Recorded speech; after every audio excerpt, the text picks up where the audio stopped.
welcome back to another video from Noma Clay Studio. Today I wanted to try something different. I wanted to do a stream of thought monologue, and I'm a little nervous because I've already taken 10 takes.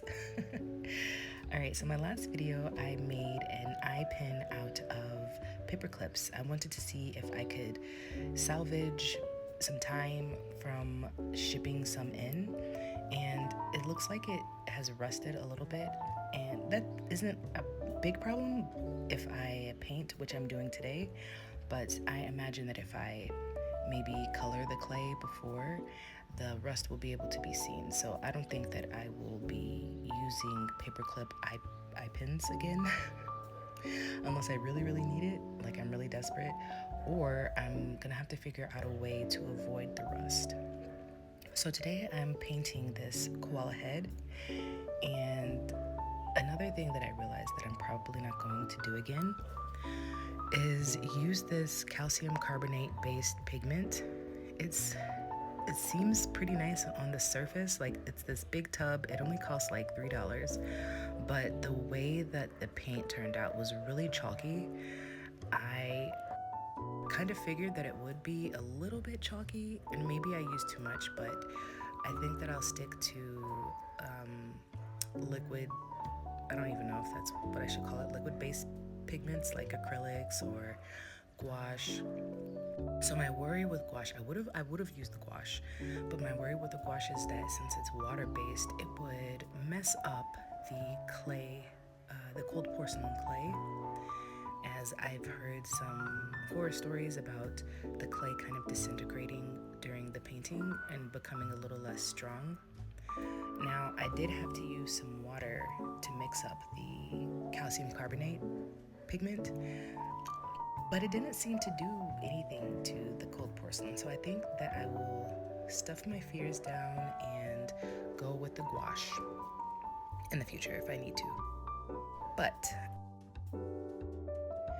I actually like coloring my clay before I paint it. Like if I do end up painting, it's only gonna be for like smaller details. I really like coloring my clay. This was an interesting process, doing all the mixing and everything. This is actually the first time that I have painted a sculpture before, so it was an interesting experience.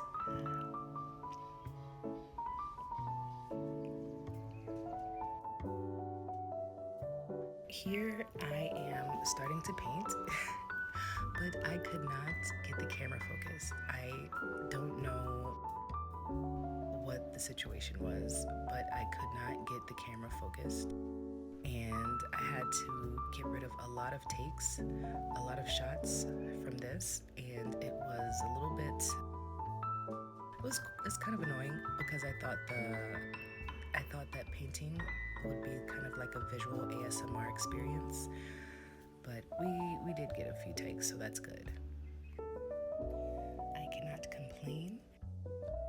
So as you can see, the way that the paint is going on is really, it's so gorgeous. It's so smooth. It's like, I did not know that this paint was going to go on like this, but I got a little bit of a surprise. So as it dries, as you can see, it gets super chalky. Like it gets really matte, and like even touching it feels like if I rub it too much, it's going to just start kind of powdering off, if you will. I was really hoping that it would be this kind of smooth, kind of satiny finish, but no. Can not all be winners in certain aspects. So I mean, I'll take it, because once the resin goes on, you can't really tell, you know, if it's matte. At least I don't think. I'm not sure.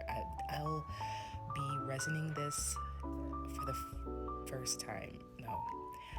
Yes, I'll be resining this for the first time, but it'll also be my first time doing resin on anything. So I'm a little bit excited and a little bit nervous because my resin setup is not set up.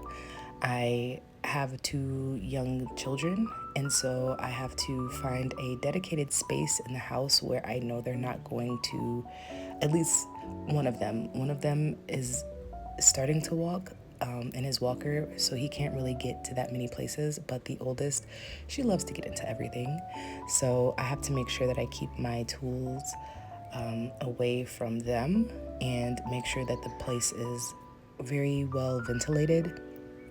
I have all of my safety equipment, the goggles, the face mask, but of course, you know, you're dealing with something pretty dangerous. You want to make sure that you have everything situated in case of anything, in case anything happens, you know. But I think I'm prepared. Yeah, I do think that I'm pretty prepared.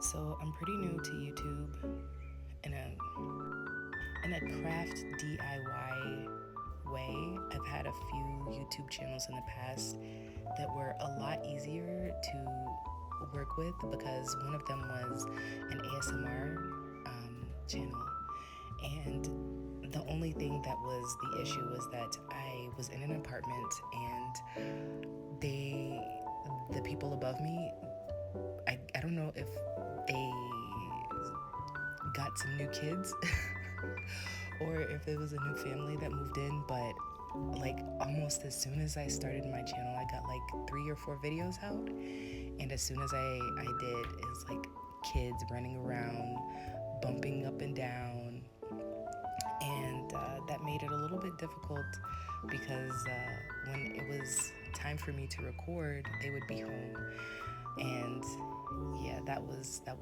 the downside of that channel. The other channel that I had was kind of supposed to be kind of like a mix of traveling and the Myers-Briggs.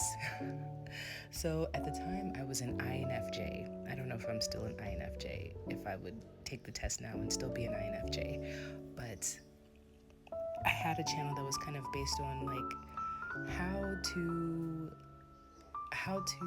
move around the world as an INFJ, because the basis of being an INFJ is that you're kind of shy.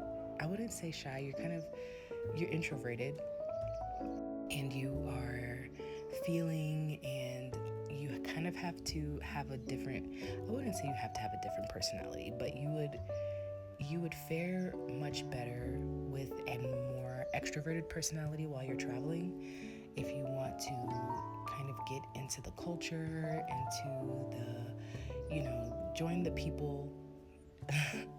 And that channel I was doing in Albania, I was mostly recording there, and I stopped because I moved to Tanzania and I didn't really have the energy to move forward with it for some reason. I can't remember why. It's been about 5 years since that channel. But this one is a little bit different because I'm having to focus literally having to focus on small movements, micro movements,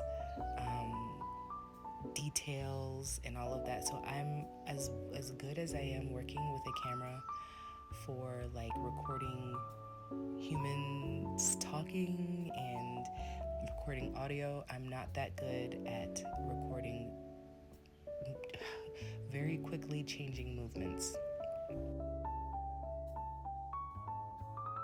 But I'll get better.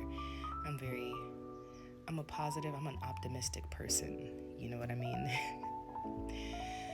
So back to this koala head. Like I said, I don't think that I will be using this pigment again unless I have a very specific need for it. It's easy to work with, but it doesn't give the desired results.